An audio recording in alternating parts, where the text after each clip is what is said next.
Audio Jungle.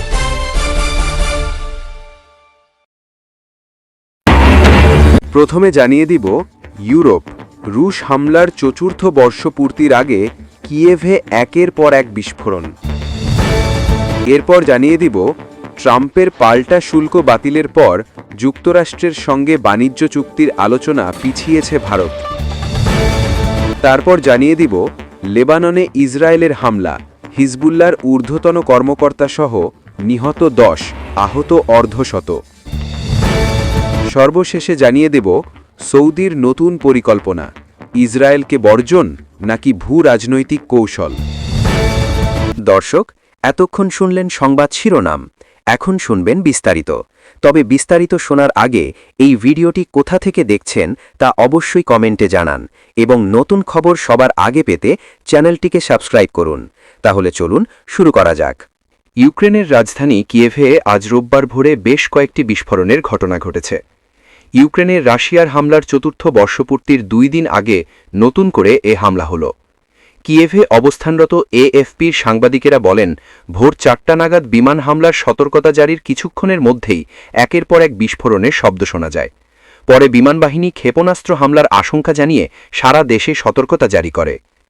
কিয়েভের সামরিক প্রশাসনের প্রধান তিমুর তকাচেঙ্কো সামাজিক যোগাযোগ মাধ্যম টেলিগ্রামে দেওয়া এক পোস্টে লিখেছেন, শত্রুপক্ষ ব্যালিস্টিক ক্ষেপণাস্ত্র ব্যবহার করে রাজধানীতে হামলা চালাচ্ছে।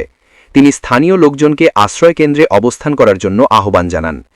কিয়েভের মেয়র ভিতালি ক্লিৎসকো টেলিগ্রাম পোস্টে লিখেছেন, শহরের উপকণ্ঠ থেকে একজন নারী ও একটি শিশুকে আহত অবস্থায় উদ্ধার করে দ্রুত হাসপাতালে নেওয়া হয়েছে। 2022 সালের 24শে ফেব্রুয়ারি ইউক্রেনের রাশিয়ার হামলা শুরু হয়। এরপর থেকে ইউক্রেনের রাজধানী কিয়েভ নিয়মিত রুশ ক্ষেপণাস্ত্র ও ড্রোন হামলার শিকার হয়ে আসছে। সাম্প্রতিক সপ্তাহগুলোতে মস্কো ইউক্রেনের জ্বালানি ও সামরিক অবকাঠামোর উপর শীতকালীন হামলা জোরদার করেছে। আজ ভোরে হামলার সময় কিয়েভ শহরের তাপমাত্রা -10 ডিগ্রি সেলসিয়াসের কাছাকাছি ছিল। সে সময় শহর জুড়ে জরুরি সেবাদানকারী কর্মীরা মোতায়েন ছিলেন। কিয়েভের সামরিক প্রশাসনের প্রধান বলেন, হামলার পর একটি আবাসিক ভবনের ছাদে আগুন লেগে যায়। এই গোলাবর্ষণের পর ইউক্রেন জুড়ে সর্বোচ্চ সতর্কতা জারি করা হয়। এদিকে পোল্যান্ডের অপারেশনাল কমান্ড বলেছে, ভোরে রাশিয়ার বিমান ইউক্রেনের ভূখণ্ডে হামলা চালাচ্ছে বলে শনাক্ত করেছে তারা। পোল্যান্ড সীমান্তের কাছে অবস্থিত লিভিভ শহরে বিস্ফোরণের কয়েক ঘণ্টা পর কিয়েভে বিস্ফোরণের ঘটনা ঘটে। 24শে ফেব্রুয়ারি ইউক্রেনের রাশিয়ার হামলার 4 বছর পূর্তি হচ্ছে। এ যুদ্ধে ইউক্রেনের বিভিন্ন শহর বিধ্বস্ত, লাখো মানুষ বাস্তুচ্যুত এবং উভয় পক্ষেই বিপুল প্রাণহানি হয়েছে। মস্কো বর্তমানে ইউক্রেনের 1/5 ভূখণ্ড দখলে রেখেছে। এজন্য রাশিয়াকেও ইউক্রেনের পাল্টা হামলা এবং অনেক ক্ষতির শিকার হতে হয়েছে। তবে এরপরও পূর্বাঞ্চলীয় দনবাস সহ বিভিন্ন এলাকার দিকে এগিয়ে যাচ্ছে তারা। ইতিমধ্যে ইউক্রেনের প্রেসিডেন্ট ভলোদিমির জেলেনস্কি শুক্রবার এএফপিকে বলেন, ইউক্রেন নিশ্চিতভাবে যুদ্ধে হারছে না এবং বিজয় এখনও তাদের লক্ষ্য। জেলেনস্কি দাবি করেন, সাম্প্রতিক পাল্টা হামলায় ইউক্রেনীয় বাহিনী প্রায় 300 বর্গ কিলোমিটার বা 116 বর্গ মাইল এলাকা পুনর্দখল করেছে, যদিও এএফপি তাৎক্ষণিকভাবে এ দাবির সত্যতা যাচাই করতে পারেনি। যদি জেলেনস্কির দাবি সত্য হয়, তবে 2023 সালের পর এটিই হবে কিয়েভের সবচেয়ে বড় অগ্রগতি। যুক্তরাষ্ট্রের সুপ্রিম কোর্ট প্রেসিডেন্ট ডোনাল্ড ট্রাম্পের আরোপিত পাল্টা শুল্ক বাতিল করার পর চলতি সপ্তাহে ওয়াশিংটনে বাণিজ্য প্রতিনিধি দল পাঠানোর পরিকল্পনা পিছিয়ে দিয়েছে ভারত। মূলত মার্কিন সর্বোচ্চ আদালতের রায়ের পর দেশটিতে শুল্ক নিয়ে যে অনিশ্চয়তা দেখা দিয়েছে তার পরিপ্রেক্ষিতে এ সিদ্ধান্ত নিয়েছে নয়াদিল্লি। ভারতের বাণিজ্য মন্ত্রণালয়ের একটি সূত্র আজ রোববার এ তথ্য দিয়েছে। বিষয়টি স্পর্শযোগ্য হওয়ায় নাম প্রকাশ না করার অনুরোধ জানিয়ে ভারতের ওই সূত্র বলেছে, 2 দেশের কর্মকর্তাদের মধ্যে আলোচনার পর সফর বিলম্বিত করার সিদ্ধান্ত নেওয়া হয়েছে। সফরের নতুন কোনো তারিখ এখনও ঠিক করা হয়নি। সূত্রটি আরও জানায়, মূলত গত শুক্রবারের রায়ের পর শুল্ক নিয়ে তৈরি হওয়া অনিশ্চয়তার কারণে ভারতের বাণিজ্য প্রতিনিধি দলের ওয়াশিংটন সফর পিছিয়ে দেওয়া হয়েছে। ভারতের প্রতিনিধি দলটির আজই ওয়াশিংটনের উদ্দেশ্যে রওনা দেওয়ার কথা ছিল। রাশিয়ার কাছ থেকে জ্বালানি তেল কেনায় ভারতের কিছু পণ্যের ওপর 25% শাস্তিমূলক শুল্ক আরোপ করেছিল ওয়াশিংটন। সেই শুল্ক কমানোর বিষয়ে একটি অন্তরিম বাণিজ্য চুক্তি চূড়ান্ত করতে এ সফরের পরিকল্পনা করা হয়েছিল। চুক্তির শর্ত অনুযায়ী ভারতীয় পণ্যের ওপর মার্কিন শুল্ক কমিয়ে 18% করার কথা ছিল। বিপরীতে ভারত আগামী 5 বছরে যুক্তরাষ্ট্র থেকে $50,000 কোটি মূল্যের পণ্য কিনতে রাজি হয়েছিল। এসব পণ্যের মধ্যে জ্বালানি, উড়ানজাহাজ ও যন্ত্রাংশ, মূল্যবান ধাতু ও প্রযুক্তি পণ্য অন্তর্ভুক্ত ছিল। ভারতের প্রধান বিরোধী দল কংগ্রেস এই অন্তরিম চুক্তি স্থগিত করার আগেই দাবি জানিয়েছে। আদালতের রায়ের আগে চুক্তির সমঝোতা নিয়ে যুক্তরাষ্ট্র ও ভারতের যৌথ বিবৃতি দেওয়ার বিষয়ে প্রধানমন্ত্রী নরেন্দ্র মোদীর সিদ্ধান্ত নিয়ে প্রশ্ন তুলেছে দলটি। যুক্তরাষ্ট্রের সঙ্গে নতুন করে সমঝোতা আলোচনার আহ্বান জানিয়েছে দলটি। গতকাল ভারতের বাণিজ্য মন্ত্রণালয় জানায় তারা যুক্তরাষ্ট্রের সুপ্রিম কোর্টের রায় ও দেশটির পরবর্তী ঘোষণাগুলোর প্রভাব খতিয়ে দেখছে।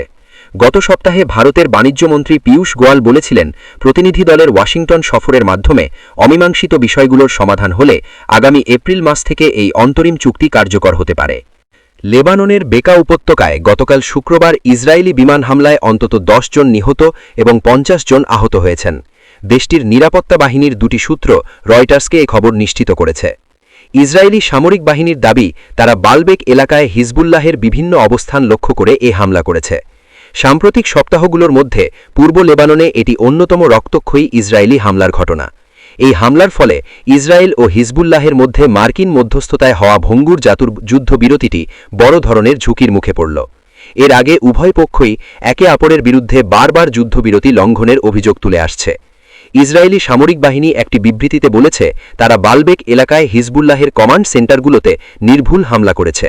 লেবাননের নিরাপত্তা বাহিনীর সূত্রগুলো জানিয়েছে, নিহতদের মধ্যে হিজবুল্লাহের একজন ঊর্ধ্বতন কর্মকর্তা রয়েছেন।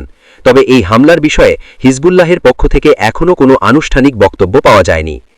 সৌদি আরব একটি ফাইবার অপটিক কেবিল প্রকল্পে সিরিয়াকে ট্রানজিট দেশ হিসাবে বেছে নিতে চায়। এই কেবিলটি ভূমধ্যসাগর হয়ে সৌদি আরবকে গ্রিসের সঙ্গে যুক্ত করবে। প্রকল্পটির সঙ্গে পরিচিত দুই আঞ্চলিক অর্থকর্তা মিডল ইস্ট আইকে এ তথ্য দিয়েছেন। এর আগে আলোচনা ছিল কেবিলটি ইসরায়েল হয়ে যাবে, কিন্তু রিয়াদ এখন জোর দিচ্ছে সিরিয়া হয়ে গ্রিসের সংযোগে। এতে স্পষ্ট হচ্ছে মধ্যপ্রাচ্যের দ্বীপনীতিক সমীকরণ বদলাচ্ছে। সৌদি আরব একদিকে দামেস্কের আঞ্চলিক অবস্থান শক্ত করতে চায়, অন্যদিকে ইসরায়েলকে রাজনৈতিকভাবে কিছুটা বিচ্ছিন্ন করতে চায়। সৌদি যুবরাজ মোহাম্মদ বিন সালমান প্রকাশ্যে গাজায় ইসরায়েলের কার্যকলাপকে গণহত্যা বলে আখ্যা দিয়েছেন। গাজায় ৭২,০০০-এর বেশি ফিলিস্তিনি নিহত হয়েছেন। ইয়েমেন, সুদান ও লোহিত সাগর বিষয়েও সংযুক্ত আরব আমিরাতের সঙ্গে সৌদি আরবের মতপার্থক্য রয়েছে। আরব বিশ্বের মধ্যে আমিরাতই ইসরায়েলের সবচেয়ে ঘনিষ্ঠ অংশীদার। এদিকে গ্রিস নিজেকে ইউরোপ ও মধ্যপ্রাচ্যের মধ্যে জ্বালানি, রিয়েল এস্টেট ও কৃত্রিম বুদ্ধিমত্তার ক্ষেত্রে একটি কেন্দ্র হিসাবে গড়ে তুলতে চায়। অ্যাথেন্স, কাতার, সংযুক্ত আরব আমিরাত ও সৌদি আরবের বিনিয়োগ আকর্ষণের চেষ্টা করছে। তবে সুরক্ষা ও আঞ্চলিক ভারসাম্যের প্রশ্নে গ্রিস ইসরায়েলকে গুরুত্বপূর্ণ মিত্র হিসাবে দেখে। তুরস্কের সঙ্গে বিরোধের প্রেক্ষাপটে অ্যাথেন্স মনে করে ইসরায়েলের সঙ্গে সম্পর্ক আমেরিকাকে পূর্ব ভূমধ্যসাগরে সক্রিয় রাখার এক ধরনের নিশ্চয়তা। সৌদি আরব যদি নতুন রুটে ইসরায়েলকে বাদ দেয়, তাহলে গ্রিসের সঙ্গে ইসরায়েলের সম্পর্কেও প্রভাব পড়তে পারে। ফাইবার অপটিক কেবিল আলোর স্পন্দনের মাধ্যমে মিলিসেকেন্ডের মধ্যে এক দেশ থেকে অন্য দেশে ডিজিটাল তথ্য পৌঁছে দেয়। উপসাগরীয় দেশগুলো কৃত্রিম বুদ্ধিমত্তার ক্ষেত্রে নিজেদের অবস্থান শক্ত করছে। ইউরোপে তথ্য পাঠানোর জন্য এই অবকাঠামোর গুরুত্ব বাড়ছে। 2022 সালে গ্রিস ও সৌদি আরব east to Med data corridor বা ইএমসি প্রকল্প ঘোষণা করে। এটি সৌদি টেলিকম কোম্পানি এসটিসি, গ্রিসের বিদ্যুৎ সরবরাহকারী পিপিসি, গ্রিক টেলিকম কোম্পানি ও স্যাটেলাইট অ্যাপ্লিকেশন কোম্পানি টিটিএসআই এর যৌথ উদ্যোগ।